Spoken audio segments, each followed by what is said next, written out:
نحمد و نصلی اللہ رسول الکریم اما بعد اعوذ باللہ من الشیطان الرجیم بسم اللہ الرحمن الرحیم۔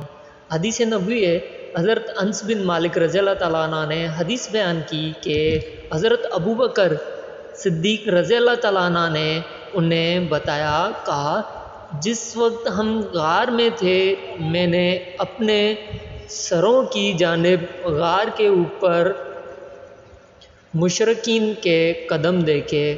میں نے عرض کی، اللہ کے رسول صلی اللہ علیہ وسلم، اگر ان میں سے کسی نے اپنے پیروں کی طرف نظر کی تو وہ نیچے ہمیں دیکھ لے گا۔ رسول اللہ صلی اللہ علیہ وسلم نے فرمایا، ابو بکر تمہارا ان دو کے بارے میں کیا گمان ہے جن کے ساتھ تیسرا اللہ ہے؟ انہوں نے کوئی ضرر نہیں پہنچ سکتا۔